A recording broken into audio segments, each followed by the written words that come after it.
Welcome everyone to this final plenary session of this CGHE Annual Conference. And throughout the conference, we've been focusing on remaking higher education for a more equal world.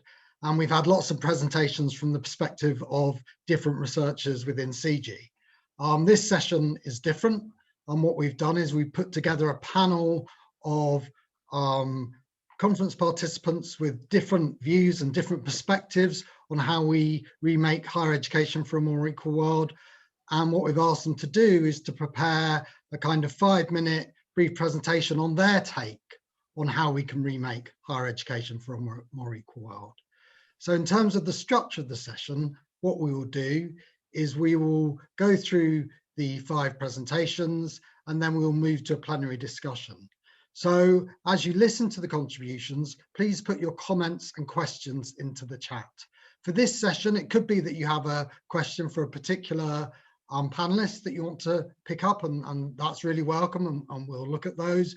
But it also might be that you've got a different perspective on how we might remake higher education for a more equal world, or you have a different take on the challenges of doing that. And also put those into the chat. Because we'd really like to discuss those and get a wider view and come to kind of help to create a collective agenda for the ways forward in remaking higher education. So I'm Paul Ashwin. I'm one of the deputy directors of the Centre for Global Higher Education, and I also work at Lancaster University. Our panelists are Rosemary Deem, Gerald Arif, Anud Abu Saleem, Solomon Zuwalday and Lauren Bowles, and I've given you the order in which they'll speak. So first of all, I'd like to invite Rosemary to give her perspective. Rosemary is a Professor of Higher Education Management at Royal Holloway, University of London. Over to you, Rosemary. Okay, so this is a kind of set of things that I've been thinking about for some time. So it's not just influenced by the event itself, but although I think most of those things have come up, but it's about kind of thinking about the kind of universities we have, because quite a lot of people's solutions to how you change universities tend to be quite compartmentalized, and I'm not sure if that's helpful. And I thought I would start with the fact that I think we need to think about new forms of leadership for higher education. Clearly, there are some good leaders in higher education institutions across different systems, but there are an awful lot. And I think COVID has particularly shown some of the weaknesses of the kinds of leaders that have ended up in universities. And I think we need to stop thinking about it as something hierarchical, which entitles you to some kind of office in a place that's remote from the rest of your institution, so no one can find you, which is not at all uncommon. And of course, in some systems, people are extremely well paid, and it's not entirely clear why, for example, if you compare in the UK, for instance, how much you get paid to be the chief executive of a hospital and how much you get paid to be head of a university, it's not the hospitals that have got the highest salary, which you kind of might expect, because that's a much more risky job. But it's not only the leaders we have, but I think also, I mean, some leaders don't get trained, some do, some don't necessarily have appropriate training. But it's kind of thinking who should do it, how long should they do it, what are they trying to do? Because some of the things that are going on in the world's universities, particularly the sacking of staff, not because they've done anything wrong, but because maybe they didn't bring in enough money, or they didn't get enough citations, or they taught one class too few. That some of those things suggest that the people leading universities really don't understand what higher education is about. I think I would like to see, and this is very much a kind of purposes of universities thing, which I've been writing about university purposes for years and years and years. But it seems to me that the problem is that the kinds of things that end up being prioritized are things like financial situation. Of course, finance is important, but it's not necessarily an educational issue or a research issue. And also things like rankings become much more important than other things. But how about prioritizing social justice for a change? I know it might be difficult. Some leaders of universities probably don't even understand what it means. They might think it's too critical, because isn't that why some people are being sacked? They're either too critical or not critical enough. I think seeing equity and inclusivity as something that is always important, not just a kind of add-on or a way to get some extra funding or a distraction from competition, but something that is always important and never more than at the moment, because we have seen so much how existing forms of inequality, not just in universities, but in countries as a whole, have made a difference to the kinds of outcomes of COVID. So getting that priority, I think, is important. I think also it's important to kind of think about the sorts of things that universities do to their staff. And I'm thinking particularly about precarity. Now, I know that precarity is caused by lots of different things, but principally it's caused by how we fund research and the fact that student populations are not kind of stable from year to year. But perhaps we need to think differently. Perhaps if we had fewer jobs in those fields, but actually they are permanent jobs, then it doesn't end the crisis completely, but at least it means that if people get in, that they know they're not going to disappear in a few years' time. Because we used to think that if someone spent like 4 years as a postdoc or even 6 years, that was quite a long time. But some people have spent more than 10 years now as postdocs. So firstly, I think we need to address different careers for doctoral researchers, which is quite an issue. But also, I think we need to think more about the kinds of jobs that are available.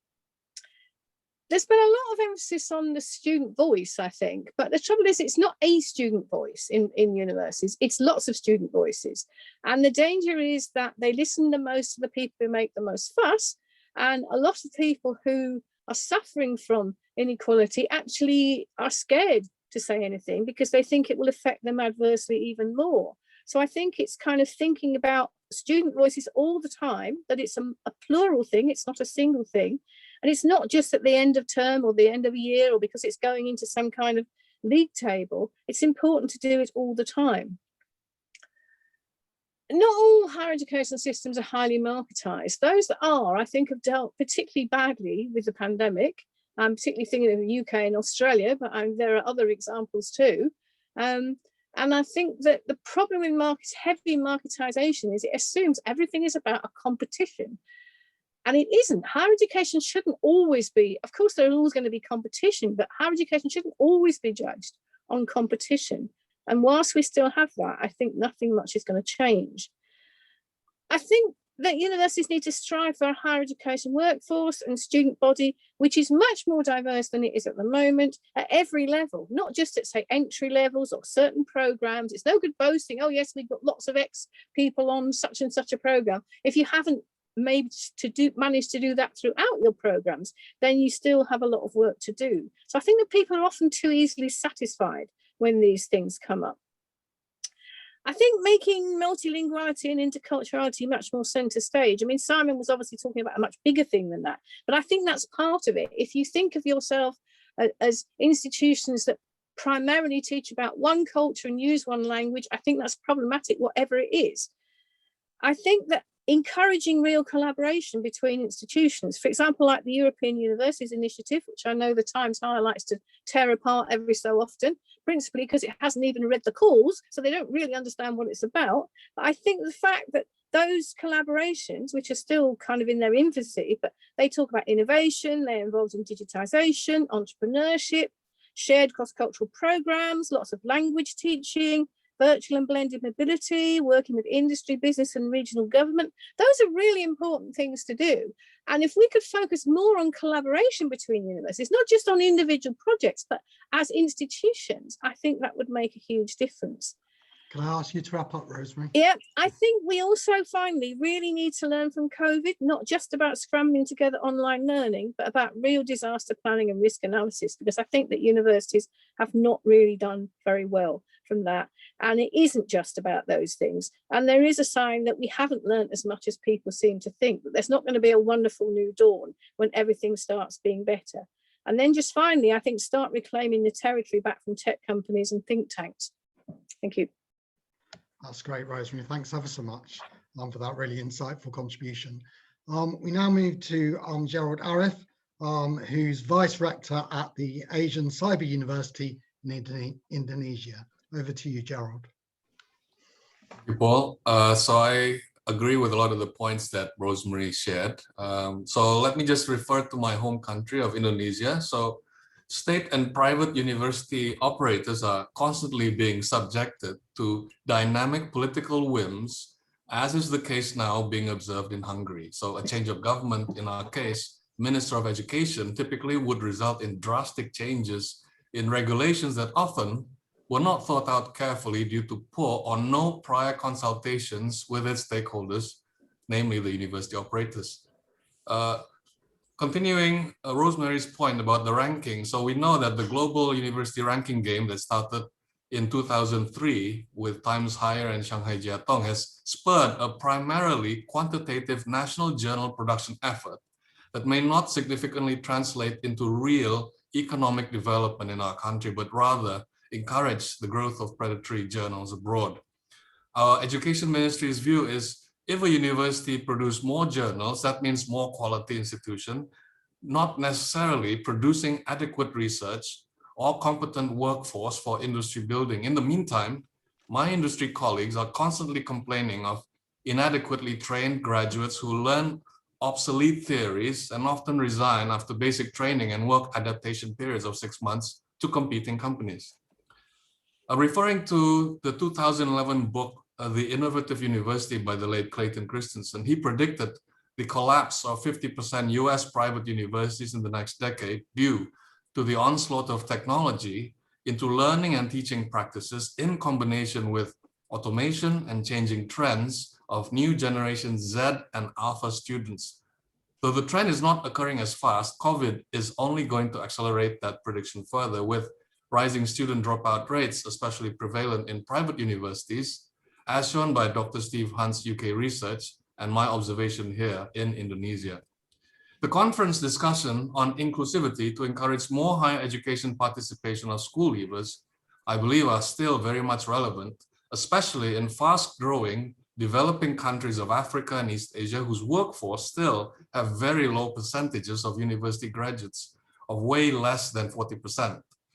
However, as shown by the conference findings in Central East Asia and Africa, despite continued capacity building funding provided to developing country governments, persistent lack of soft and hard institutional infrastructures, affordable telecommunication services continues to present a digital knowledge divide, especially between those in the cities and in rural areas. Hence, in my view, to remake higher education is first to remake and harmonize its standards, frameworks, and best practices that can readily be agreed, recognized, adopted, and applied by those in the front lines who serve the students, namely the university operators. I also implore the role of international agencies such as the World Bank, JICA, ADB, and reputable US European University Associations who advise countries to further assist the harmonization of best practices in education standards established in the developed Western countries in adaptation with characteristics of local markets, whilst taking into account aspects of affordability, geographic coverage, and often lack of supply of adequately competent human capital, such as lecturers and tutors. And lastly, on quality assurance and accreditation, I also hope for more harmonization on standards, as this would help the current confusions expected of university operators, especially on online and blended learning, since this method of delivery has been proven to really accelerate the bridging of the digital knowledge divide, especially in a geographically diverse island nation countries such as Indonesia. Thank you. You don't seem to be able to. That's great. Thanks so much, Gerald. That was really insightful and really pulled together a lot of themes and strands from the conference. So thanks for that. We now move on to our third speaker, who is Abu Saleem, who's an academic writing teacher at the American University of Sharjah and also a PhD student at the University of Lancaster. Over to you, Anood. Hello, everyone. Yeah, I will touch up also on what Rosemary and Gerald have said. At the beginning of the conference, I was thinking about how COVID has impacted how we think about globalization, although it's probably too early to think of the impact of COVID on globalization and the long-term effects. I am choosing to be an optimist, and I think the conference has been a great reminder, as Professor Marginson said today, that there is the good, the bad, and the ugly in globalization. And we could see it today in the conference. For me, the good was in how we started having an open conversation about inclusivity, anti-racist behavior in the academy, epistemological racism, ontological racism. I don't think we were able to have those conversations openly at a broader level and in the systematic way they were happening in this conference. And for me, this is a great move forward. It was also a delight to see a lot of talk about research production coming from China, especially in the early 2020, back to COVID. It was very refreshing to see how English can become a pragmatic language when it's there to serve the common good, and how multilingualism is treated as a positive contributor to knowledge, as opposed to usual, judgmental things.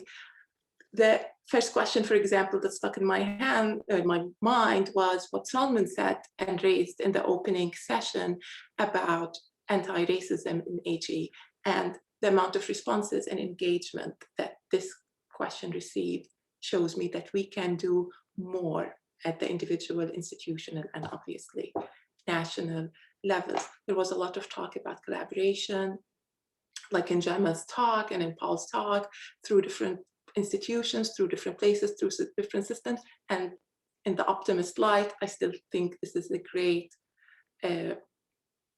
progress and a great thing that we can see.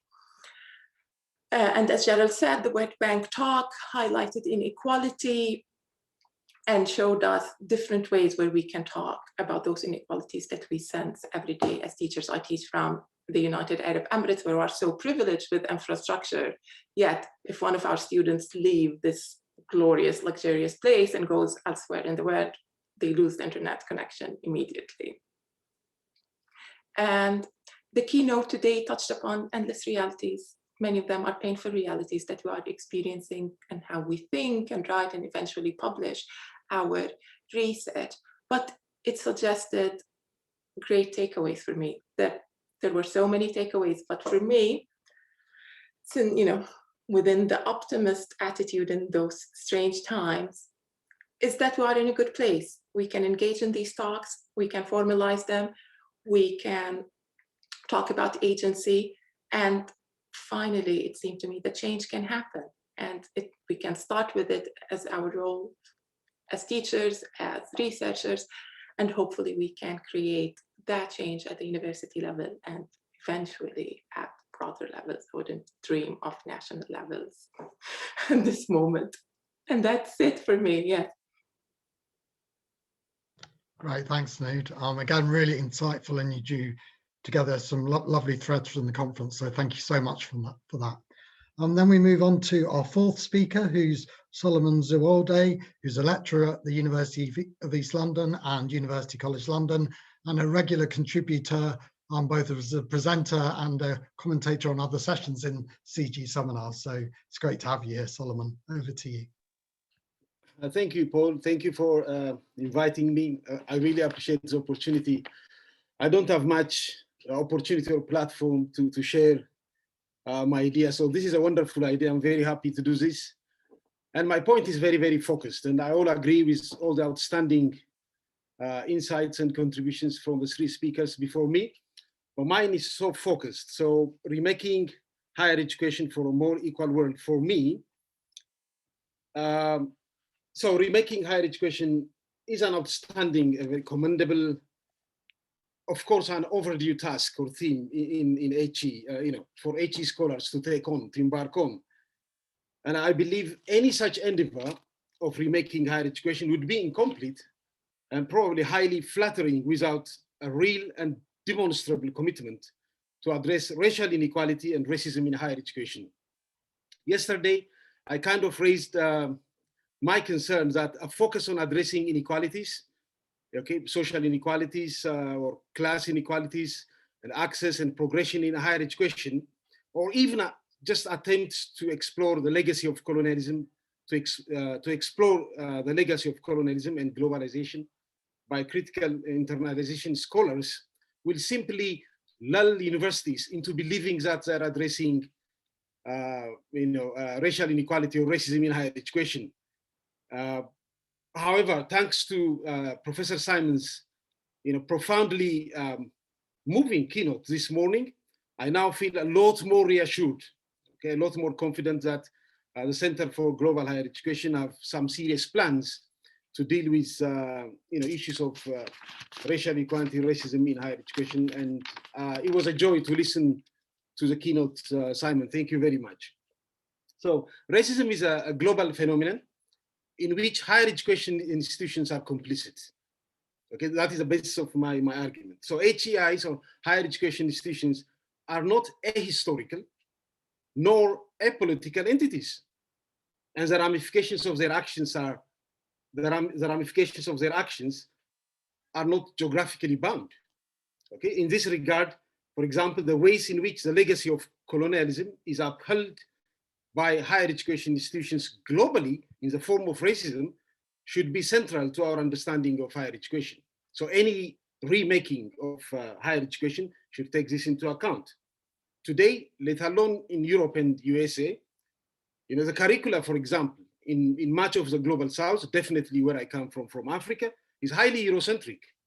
Okay, and all this has very strong ties to the concept of whiteness and white supremacy. Any remaking effort need to address such inequalities and injustices. As Mishra Tark from the US articulated, race moves under the intensification of transnational flows and connections, which are all rooted in colonialism and other historical exclusions and otherings, like slavery, for example, that are enmeshed in higher education around the world. Okay, despite this, however, HE scholars have these implicit suppositions to the contrary, okay, which have led to higher education institutions to perpetuate global social injustices.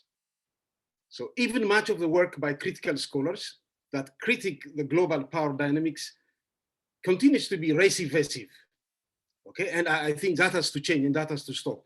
And this is mainly because we all have been cultivated in the very hegemonic culture that perpetuates global and social inequality. So all what I'm saying is, so we need to engage in critical reflexivity so that we can interrogate our complicitness in advancing racism and racial equality in higher education. So for me, remaking higher education for a more equal world needs to engage, okay, with this fact, with racism and racial inequality in higher education head on. Okay, and anything short of that, okay, would be highly incomplete and very regrettable. So it's largely overdue for me, for higher education to engage with the theme or the very important topic of remaking itself, which it is really capable of, but it needs a lot of critical reflexivity, and that is my take. That's my point. That's my theme. For you. Thank you very much. Thanks so much for that, Solomon. A really important agenda, and one that we need to engage with in terms of recognizing what a huge challenge it is for the way in which we do things, rather than something that can be easily managed. It really points to serious questions about the whole organization of the academy. So thank you for that. Now we move to our final panelist, who's Lauren Bowles. Lauren is studying the MSc in Higher Education at the University of Oxford and is also a Student Union Vice President there. Over to you, Lauren. Thanks, Paul.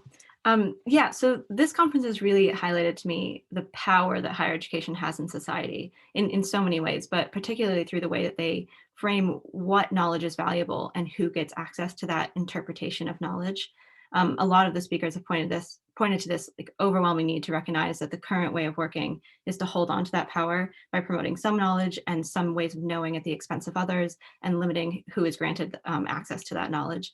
And because of that, we really need to unpick how national, neoliberal, and white supremacist ideologies are embedded in all of the choices, and at the level of the curricula, teaching practices, admissions, funding, research collaborations, and so many other things as well. And I think through this conference, it's been really clear that everyone's talked about how higher education institutions have the agency to do this.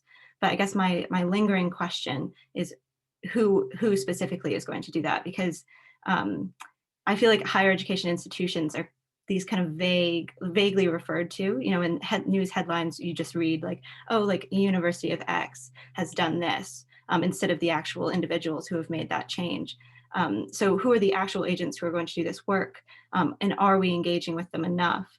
So as Paul said, I'm working as an elected student rep at my university.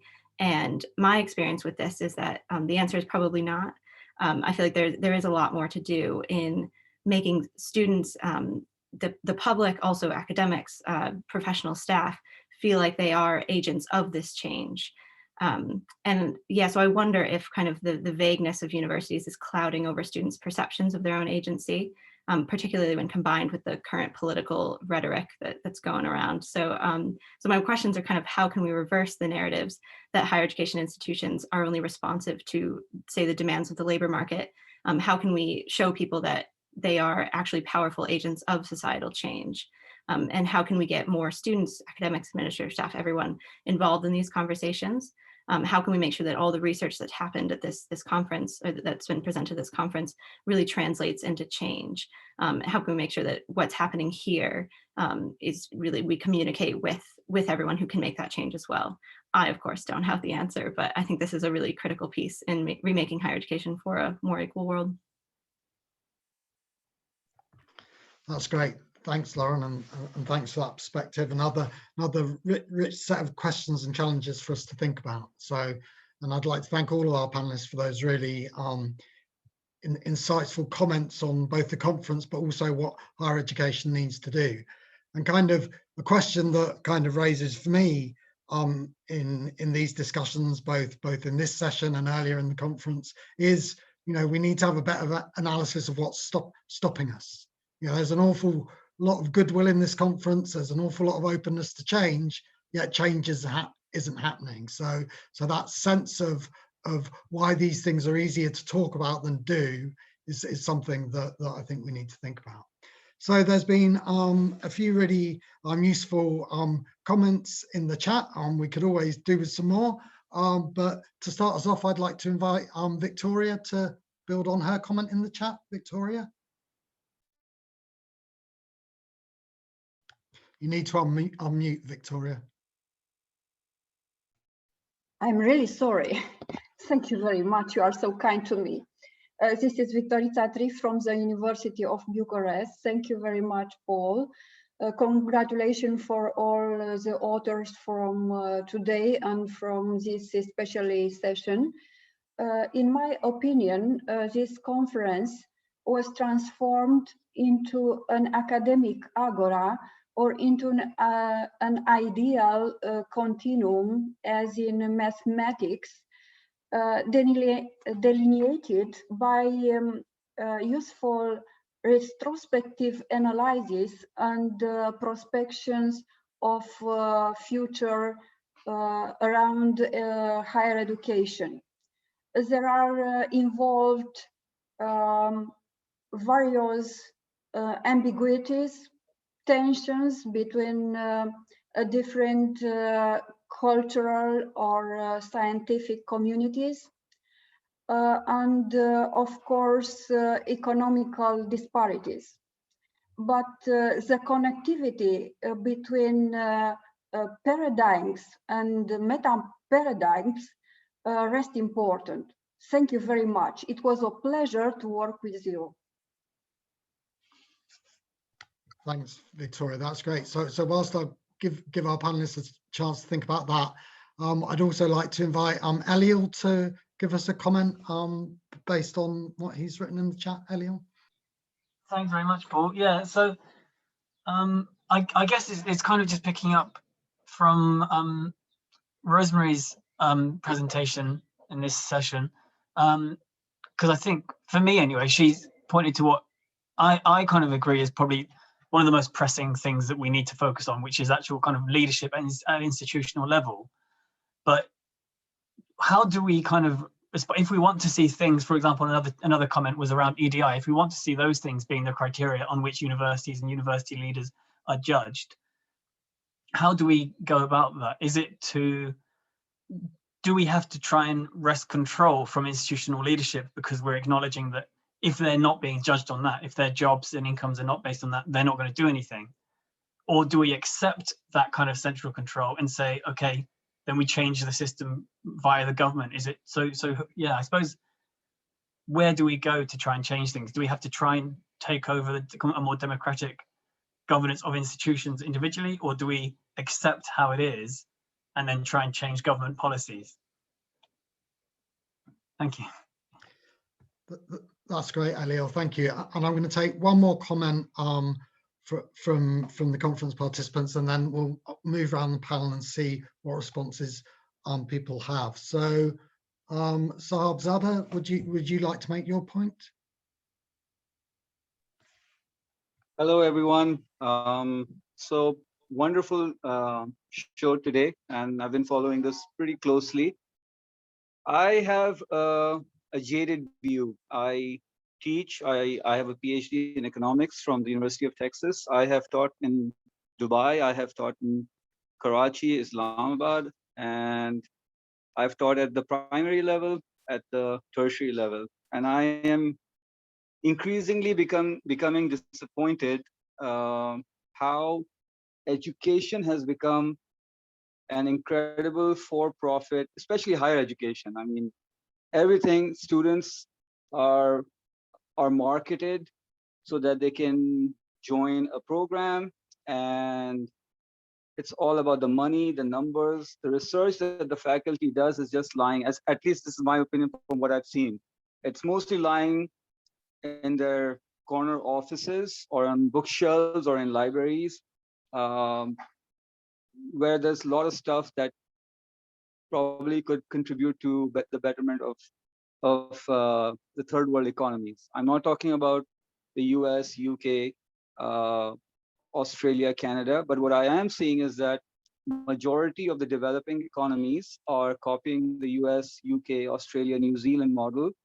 They try to regurgitate their types of business education model and incorporate it very subtly with the objective of money. It's all about money. You take public sector here in Pakistan, you take public sector in the UAE. There's like tons of universities sprouting up. If anyone wants to make a quick buck, you just need infrastructure.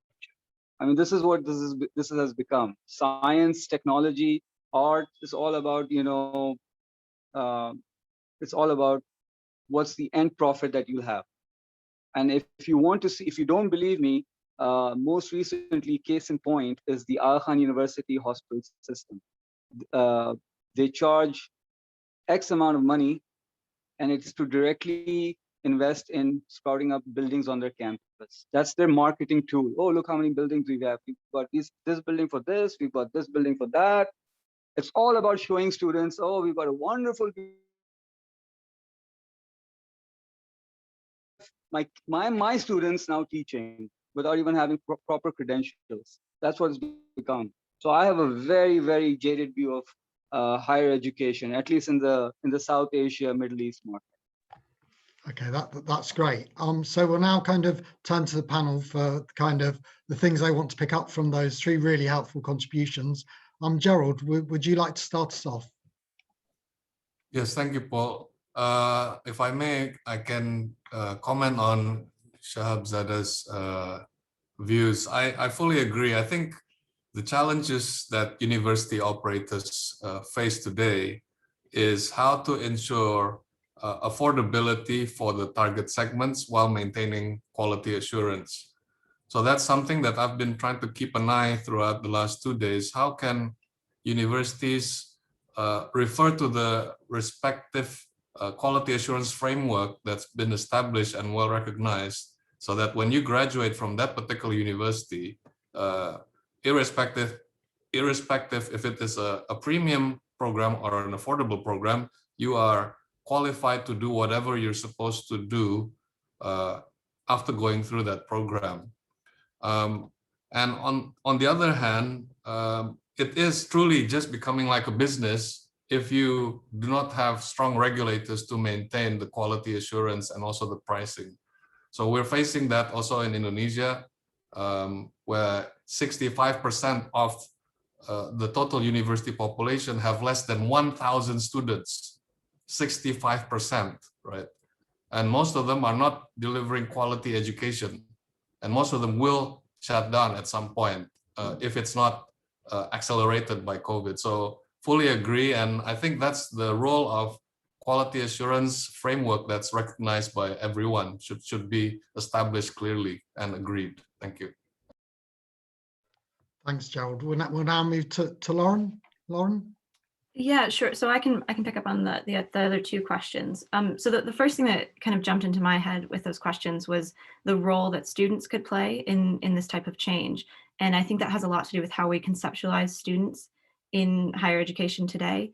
I feel like there has been a bit of a shift, and it's still, you know, everyone's in different places, but the shift from students as partners in their educational you know, experiences and what they want to learn and that type of thing, all the way to, you have students as consumers, and then you have students as kind of data producers, and where higher education simply like takes data from them, gets their responses, and then keeps doing what they're doing with those responses in mind.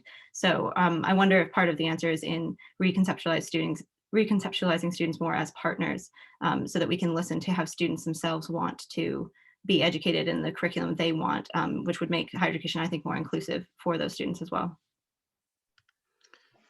That's great, Lauren. And then for me, that kind of connects to Gerald's point in the previous questions about what does it mean for us as institutions to educate students, and what are students' roles in that, and how do we take that educational role seriously in a way that means we're consistent in the way we behave, rather than, you know, kind of try and separate off marketing and think we can do whatever we want in the name of marketing because there's this other stuff we do that's education.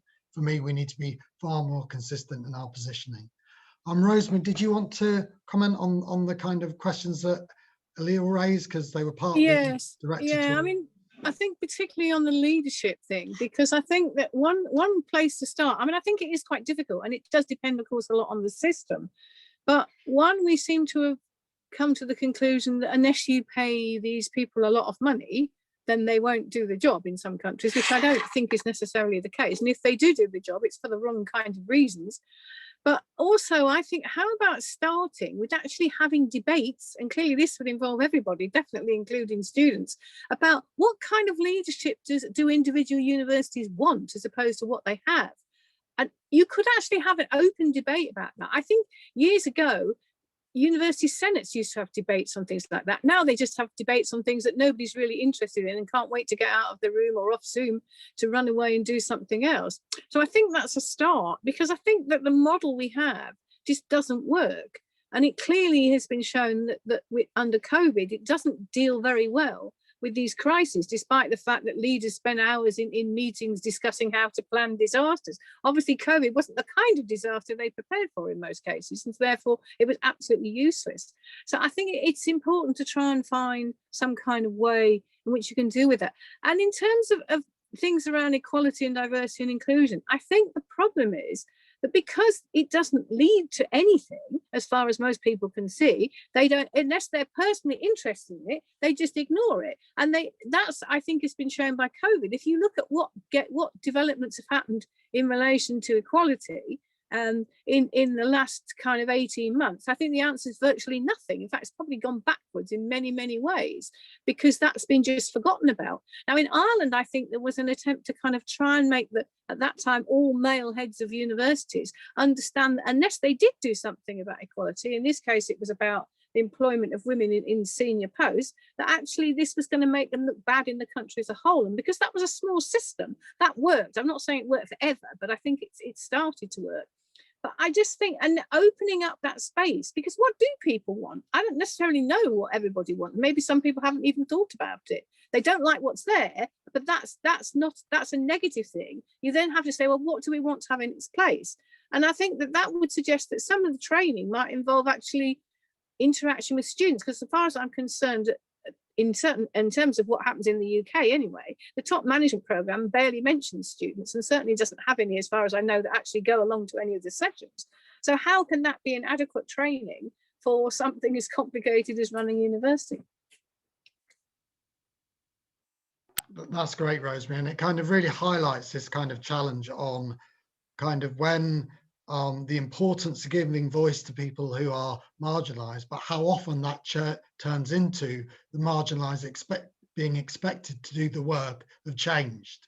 And, you know, and the privileged allowed to carry on as they always have. And meanwhile, those people who are excluded are expected to change the world. And there's a deep inequality there and a deep unfairness. And that's something that, you know, we really need to get beyond. You know, if you look at things in the UK, like Athena Swan, you know, the vast majority of people engaged in Athena Swan, which is aimed at gender equality, are women, you know, and that's a real problem that's where the work falls.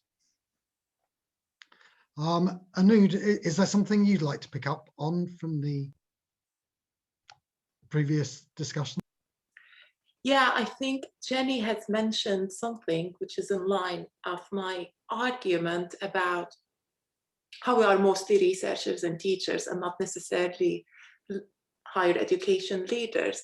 And I do think that we can start creating change in the classroom at even the undergraduate level, engaging with the students in a more authentic way for them, where they are coming from.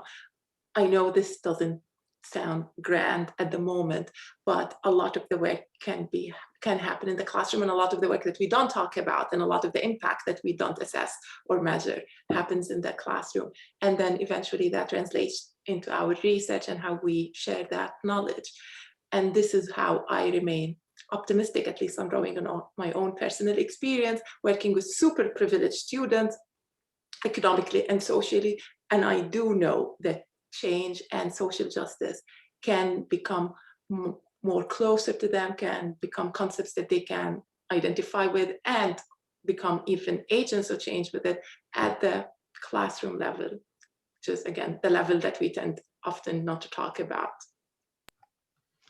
That's great, Anita. And you know, hope and optimism are really important. You know, despair is kind of a luxury that only some people can afford in some ways, and it's really important that we think about how things can be different.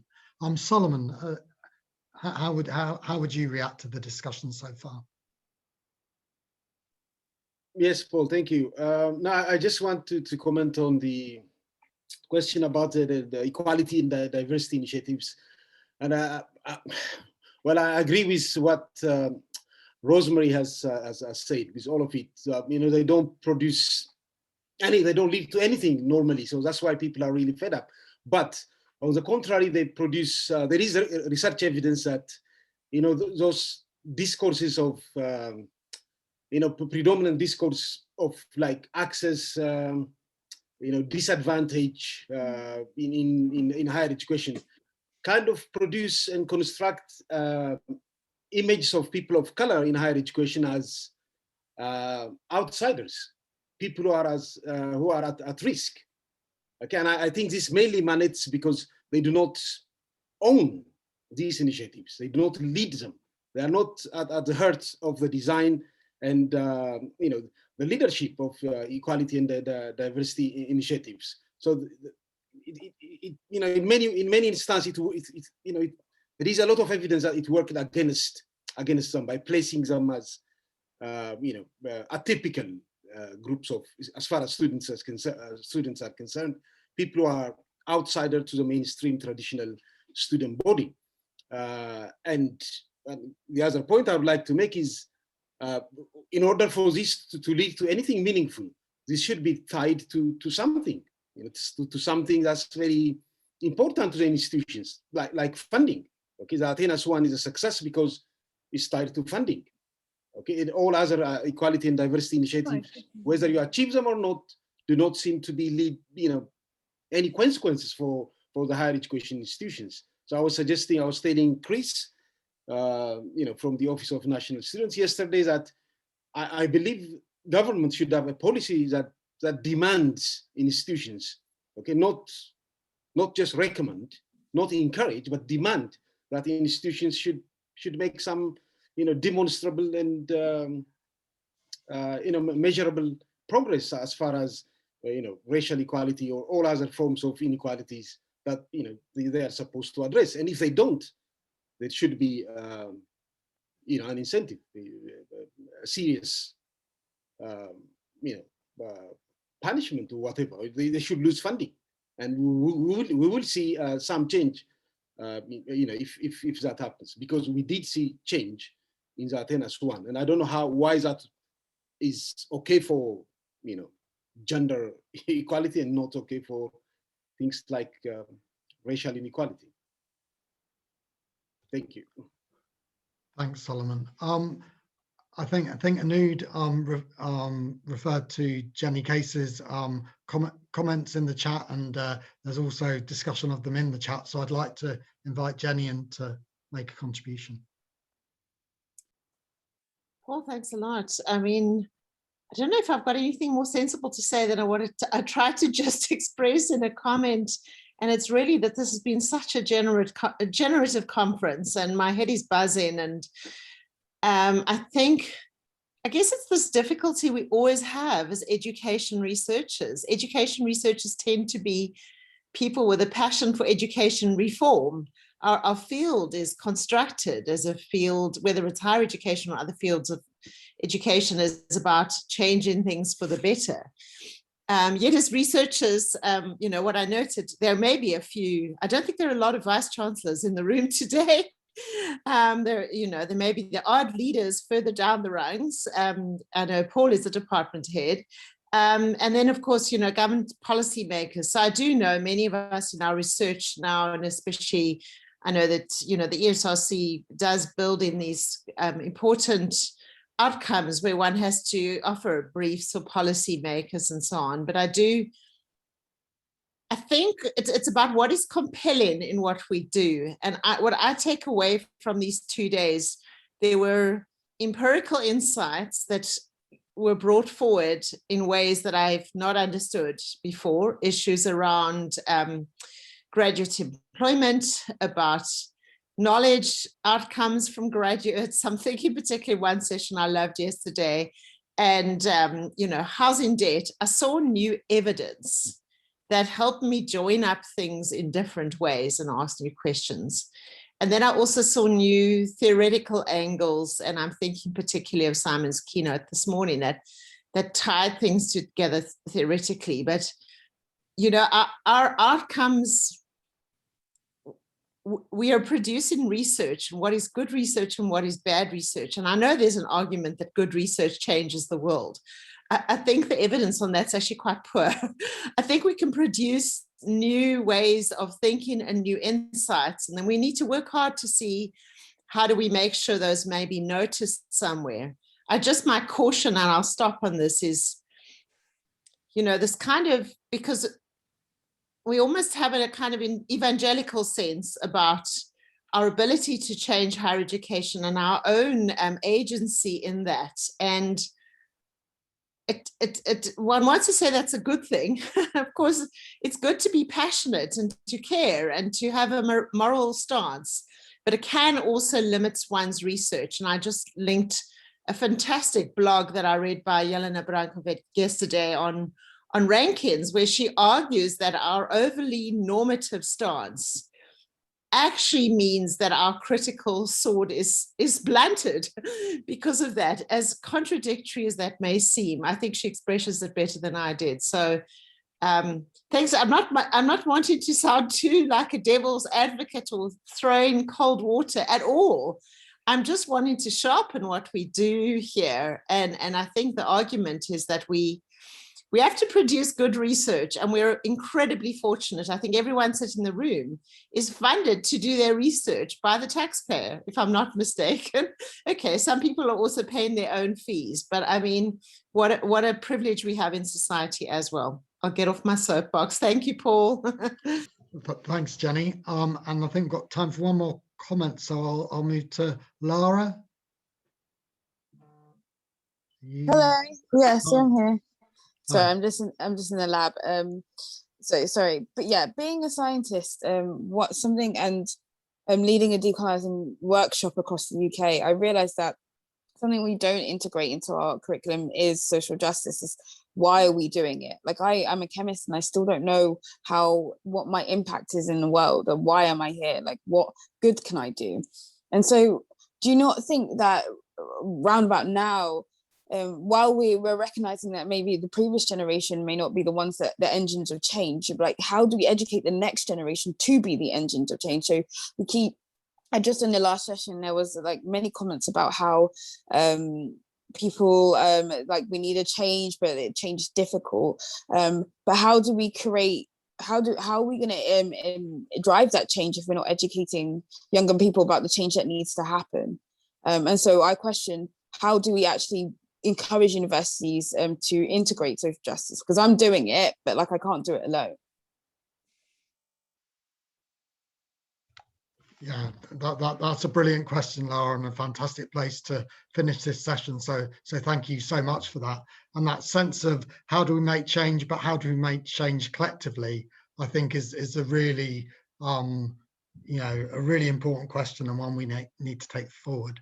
So that brings this session to a close. I'd like to really thank the panelists for, at very short notice, putting together kind of really provocative, really creative thoughts that take us forward. So thank you so much for doing that. And I'd like to thank the participants for their great engagement with this session. And now I'd like to hand over to Simon Marginson, the Director of CG, to close the conference. Over to you, Simon. And thank you, Paul, and thank you for chairing that session so well. It was such a good discussion.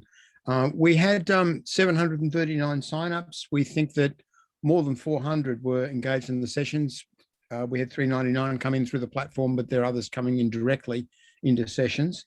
And we averaged 122 people per session. So we had an excellent level of participation, global as it is. And next week we'll do the numbers and we'll know, just who was here and which parts of the world were represented. But it's been a really good experience of a large online discussion.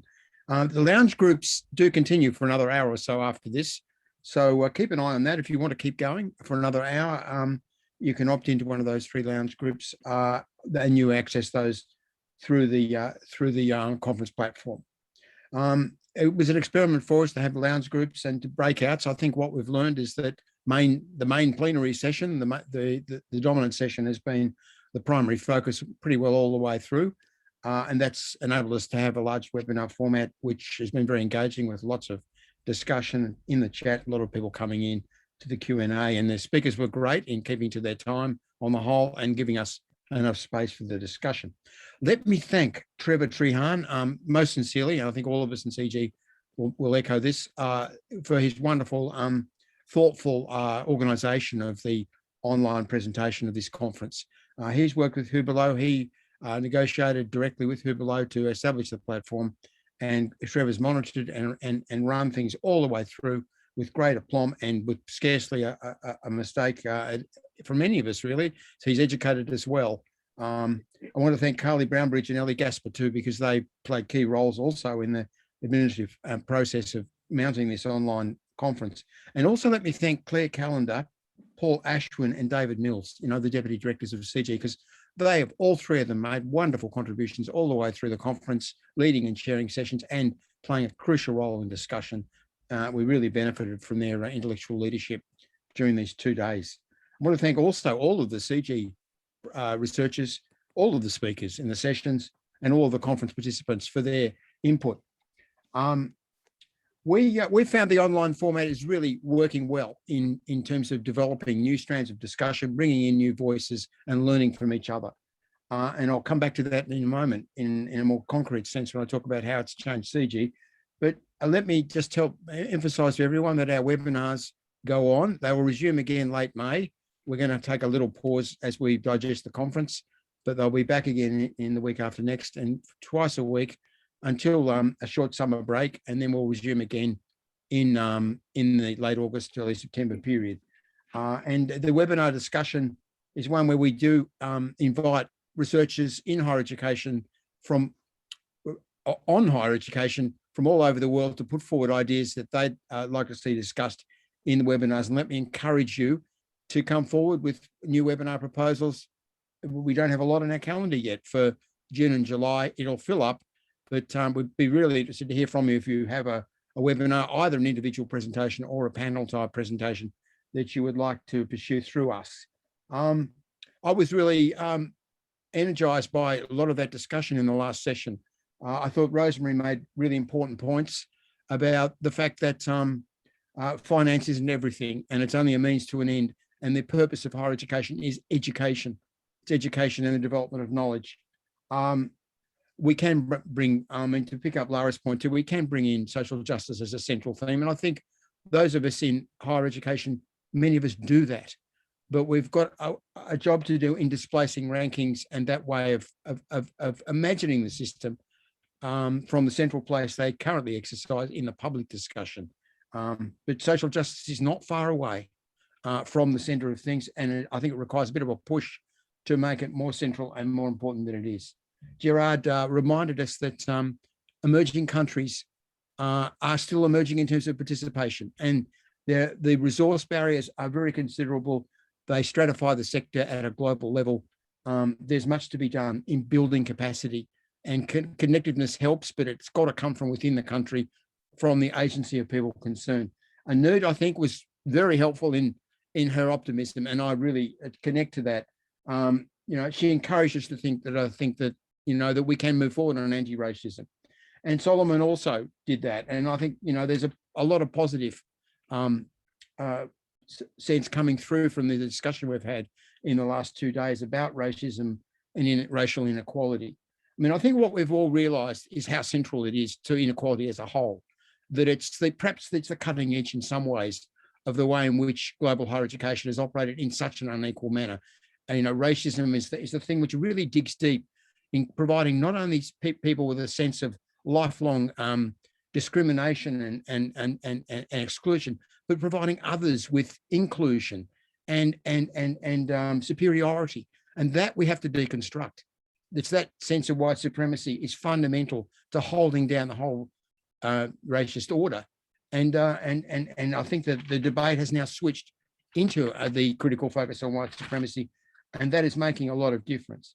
I mean, what the discussion of race, I think, shows us is that the divides, the hierarchies in the world are not just about capital and class. They are really important, and you can't entirely separate them from racism and from cultural and linguistic inequality. That you will not have a really equal world until those forms of inequality are tackled. But racism really beds down the other inequalities.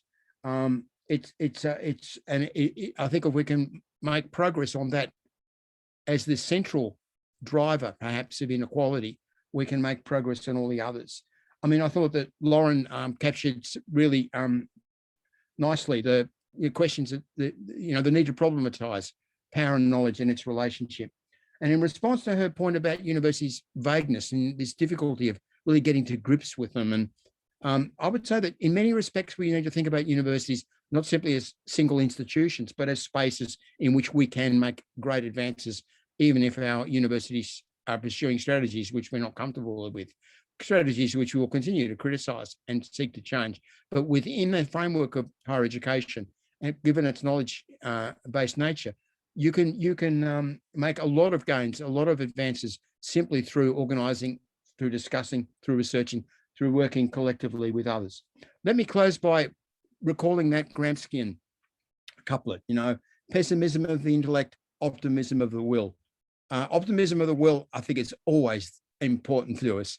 But I would say that we can think in terms of optimism of the intellect as well. Optimism in terms of what intellect can achieve. Optimism in that the knowledge is powerful, and there is powerful knowledge, as Paul said. And we need to find ways of changing knowledge now. We know, as Solomon said, that it's an epistemic problem. It's not just a matter of access to knowledge, but what the knowledge is, whose culture is in there, how inclusive it is, what it means in terms of the global project and inequality. So problematizing knowledge, but making knowledge central. We're not saying we don't want knowledge, we reject knowledge. No, that's our tool. That's our way forward. That's our collective human conversation. That's how we work together. It's through knowledge. And so I would say that take this conversation forward after our conference, use your blog opportunities, conduct a discussion, come and join us in webinars and future conferences. But the most important thing is to work locally and to work together and to use the network which is developed around this conference as a way of connecting to each other and working across borders as well as within countries. what we say and do matters. We can have an effect, and we can have an effect in terms of higher education, not only in terms of its formative effects for individuals, which are profoundly important, but also in terms of what it does for whole societies. Look forward to seeing you next time. Thank you very, very much for everything that's been said and done in the last 2 days. Bye for now.